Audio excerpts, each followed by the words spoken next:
Welcome back to Shadow Moses. I am Aaron, and today's video is going to be about the Springfield SAINT. So I bought this rifle about 5 years ago, put a lot of rounds on it. I've had a lot of experience with it. So we're going to talk about the ups and the downs. I'm going to tell you about everything that comes with this gun from the factory, and we're also going to talk about the various upgrades that I have made over time. Yeah, I know, I'm not wearing a mask, but that's all right because I like to shoot fast. So talking about the Springfield SAINT. So out of the factory, the Springfield SAINT comes with the BCM PCMR. That is not PC Master Race, by the way. It is their BCM's polymer M-LOK handguard. So it's okay, but the thing is it rattles like crazy. So that just drove me a little bit too batty. Had to take it off, and that's what happened. All right, so let's go over the whole rifle. We're gonna go in the standard format that has been set on YouTube by Garand Thumb, and that is the tip to butt format. All right, so the Springfield SAINT. So what you're gonna get out of the box with the Springfield SAINT, you're gonna get a 16-inch barrel with a 1 8 twist. Now it is CMV, it's 4150 chrome moly vanadium, and it is not chrome lined. You get the A2 muzzle device. It's basically a standard muzzle device, I guess the standard for flash hiders. So we've added the Daniel Defense fixed front sight here. I wanted a fixed sight to be kind of like my point for my red dot is, so it helps me with tracking the red dot a little better. So that's why that's there. It's also a backup sighting system. So moving back from there, I want to talk about a little bit about the gas block. Now this might be just because I've kept it stored in humid conditions, like in my home and in my safe. So I have noticed a rust pattern starting to form here on the gas block. It's not a big deal. The gun still runs, everything works properly, but I did notice that rust pattern starting to form. All right, so moving on from there, you have a pinned mid-length gas block. It comes with the PCMR rail, but I have added the Daniel Defense Omega rail. Now this rail was actually used by AFSOC. I don't know too much about it, so we're not going to go too far, but if you want to look up, if you just Google was the Omega rail used by the military, you'll find it. All right, so we have the Streamlight ProTac HLX. That's going to be our light you're going to see in every video because it's an awesome light, dude. This light is so underrated. People went out buying their Surefires and everything. I can understand why, but this 10-tap programmable thing here, so usually if you multi-tap the light, it'll go into strobe. But I've programmed it so where it's constant only, you know? So you essentially just tap this 10 times and then you can program it. You hold it down to what you want it programmed and then you let off and it's programmed. But yeah, the 10-tap programmable will get you to where you can just go with that constant on, get you closer to the performance of something like a Surefire in your hands at least. So the DD Omega rail, moving back to that, has been awesome. Now this is just a drop-in rail. You put it on the D-ring and you got some screws here that you tighten up in the front with the thing that interfaces underneath the D-ring. You just tighten down those screws and it tightens down against that D-ring, and then you have a free-floated rail on what originally was not a free-floated rail. So that's pretty cool. I really like the Omega rail. So for the optic, I went with the EOTech XPS2-1 just because that's what I already had. For the stock, it is going to be the B5 Systems Bravo. Now this is SOP mod approved. I read on the box. I don't really give a shit about how much that means, but yeah, SOP mod stock, or the Bravo stock. Our rear sight here is going to be an M-Bus 2. It's just a polymer sight. I wanted something that I could flip up if I needed a backup sighting system to go with my DD front sight, but I didn't want it to be fixed. Originally we had the fixed DD sight there and it just kind of got in the way. It was usable, but I just kind of prefer it like this. All right, so we have the upper and lower receiver. It's all mil-spec. It's got a mil-spec GI trigger in it. Springfield says that it's upgraded out of the box. Now it's really just a nickel boron mil-spec trigger, and it does feel pretty good. It's not bad.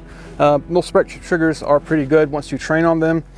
All right, so oh yeah, 7075 T6 aluminum for the upper and lower, and they are Type 3 hard coat anodized. So the rail is also going to be made out of 7075 T6 aluminum as well. I did add an ambi selector here, an ambi safety. It's just short of a short throw. It's a 45, so it's really fast to actuate. I like this 45. I picked it up from PSA. It's not like a super high-end part or anything like that, but it's pretty cool. All right, so for the bolt carrier group, what I have installed here is a BCM bolt carrier group. Now, the reason for that is because around 1,400 rounds, we did snap a hardened and staked fastener off the bolt carrier group of the original Springfield bolt. Now, it could have just been that simple size of one. It could have just been a lemon. So I did switch out the BCG for the bolt, the BCM BCG. I think that the bolt carrier group that actually came with it is still functional. The gas key hasn't moved at all. It just snapped that head off, so we might try to fix it. I've had this gun for the past 5 years. I've put around somewhere close to 5,000 rounds on it. When we first got this gun with the stock carbine spring and buffer, we were just having horrible reliability.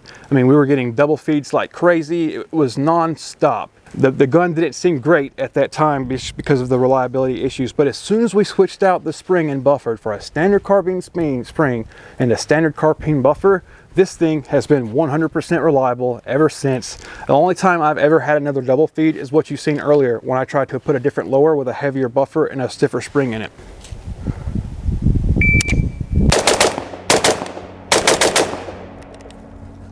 Oh!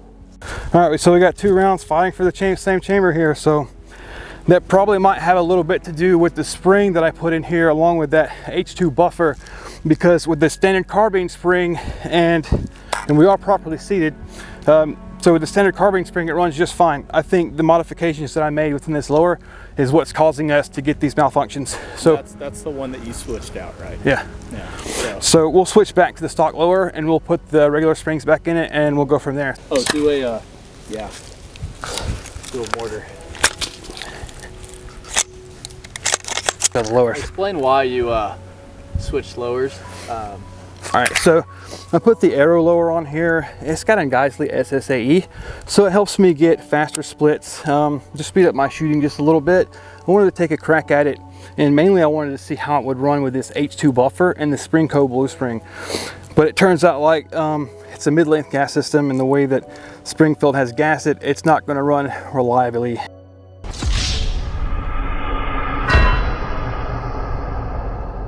The recoil impulse is super soft on this rifle.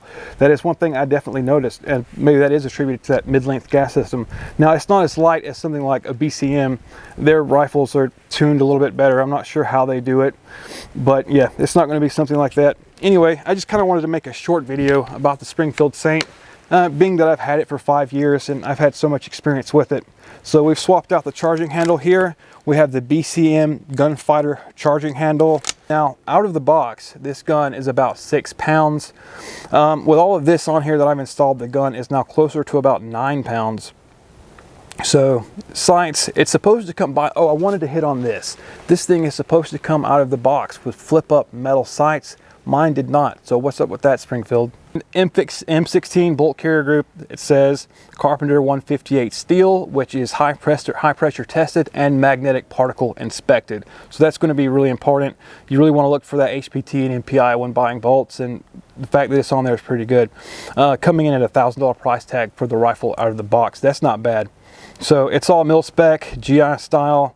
The grip is the BCM Gunfighter Mod 3. So if you want to get that, pick that grip up, you can.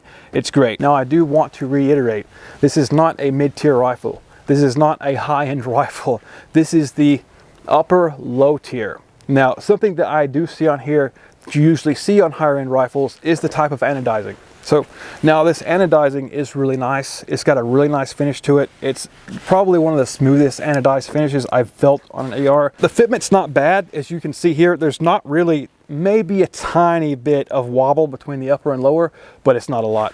Something that's really cool about that is you can fix it because you have the AccuTight tension system here in the lower receiver.